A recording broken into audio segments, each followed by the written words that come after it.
നിങ്ങൾ ആദ്യമായാണ് ഈ ചാനൽ കാണുന്നതെങ്കിൽ ഒന്ന് സബ്സ്ക്രൈബ് ചെയ്യൂ.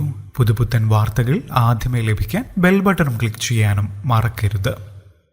സോഷ്യൽ മീഡിയയിൽ നിരവധി ആരാധകരുള്ള വ്ളോഗേഴ്സാണ് ടി ഫാമിലി. കുടുംബത്തിന് യൂട്യൂബിൽ മാത്രം 3 ലക്ഷത്തിലധികം സബ്സ്ക്രൈബേഴ്സ് ആണുള്ളത്. ദമ്പതികളായ ഷെമിയും ഷെഫിയുമാണ് ഈ ചാനലിനു പിന്നിൽ. പലപ്പോഴും ഇരുവർക്കും നേരെ ബോഡി ഷേമിംഗ് അടക്കം ഉണ്ടായിട്ടുണ്ട്. ഉമ്മയും മോനുമാണോ എന്നൊക്കെയുള്ള കമന്റുകളും വീഡിയോകൾക്ക് വരാറുണ്ട്.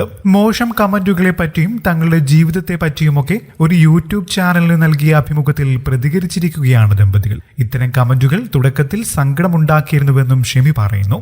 എനിക്ക് കുഴപ്പമൊന്നുമില്ല, ആദ്യമൊക്കെ സങ്കടമായിരുന്നു. ഉമ്മയും മോനുമാണോ, തള്ളയ്ക്ക് വേറെ പണിയില്ലേ എന്നൊക്കെയായിരുന്നു കമന്റുകൾ. അപ്പോഴൊക്കെ കരച്ചിലായിരുന്നു. അപ്പോൾ ഷെഫി നിനക്ക് വേറെ പണിയില്ലേ എന്നൊക്കെ ചോദിക്കും. ഇപ്പോൾ ഞാൻ കമന്റുകൾ നോക്കാറേയില്ല. സ്വത്തൊക്കെ കണ്ടാണ് ഷെഫി എന്നെ കല്യാണം കഴിച്ചതെന്ന് ചില കമന്റുകൾ കാണാറുണ്ട്. എനിക്കതിന് അത്ര സ്വത്തൊന്നുമില്ല, ചെറിയൊരു വീട് മാത്രമേ ഉള്ളൂ. അതിപ്പോഴും എന്റെ പേരിലാണ്. ഞാൻ ഷെഫിക്ക് കൊടുത്തിട്ടൊന്നുമില്ല. യൂട്യൂബേഴ്സ് ആകുന്നതിന് മുൻപേ ഫാമിലി ഞങ്ങളെ അക്സെപ്റ്റ് ചെയ്തിട്ടുണ്ട്. വേറെ പ്രശ്നങ്ങളും കാര്യങ്ങളൊന്നുമില്ല, ഷെമി പറഞ്ഞു.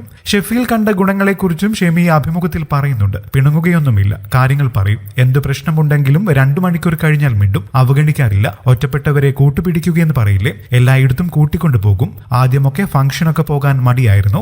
ഡിവോഴ്സായി നിൽക്കുന്ന സമയത്ത് പുറത്തു പോകുമ്പോൾ വേറെ കല്യാണം കഴിക്കുന്നില്ലേ, കുട്ടികളെ എന്താക്കും, ചെലവിനെങ്ങനെയാണ് എന്നൊക്കെ ചോദിക്കും. എനിക്കിതൊന്നും ഇഷ്ടമില്ലായിരുന്നു. അതിനാൽ കഴിവതും പുറത്തു പോകില്ലായിരുന്നു. നല്ലൊരു ഡ്രസ്സ് ഇട്ട് പുറത്തു പോയാൽ എങ്ങനെ വാങ്ങി എന്നൊക്കെ ചോദിക്കും. പിന്നെ പർദ്ദയിൽ ഒതുങ്ങി. 14 വർഷം അങ്ങനെ കഴിഞ്ഞു. പിന്നെ ഞങ്ങളുടെ വിവാഹം കഴിഞ്ഞിട്ട് 4 വർഷമായി. വിവാഹത്തിന് എന്റെ ഫാമിലിയിൽ നിന്നും വലിയ രീതിയിൽ എതിർപ്പുണ്ടായില്ല. ഷെഫിയെ അറിയാം. കച്ചറയും കാര്യങ്ങളൊന്നുമില്ല. എനിക്കൊരു ജീവിതം കിട്ടുകയായിരുന്നെങ്കിൽ നല്ലതായിരുന്നു. പക്ഷേ പ്രായമുള്ള ഒരാളെ വിവാഹം കഴിക്കുമ്പോൾ ഓന്റെ ലൈഫ് അങ്ങനെ ആയി പോകുമോ എന്ന് അവർ കരുതി. സ്നേഹം കൊണ്ട് വേണ്ടെന്ന് പറഞ്ഞതാണ്, ഷെമി പറഞ്ഞു. കൂടുതൽ വാർത്തകൾക്കും വിശേഷങ്ങൾക്കുമായി ഈ ചാനൽ സബ്സ്ക്രൈബ് ചെയ്യാനും മറക്കില്ലേ. നന്ദി.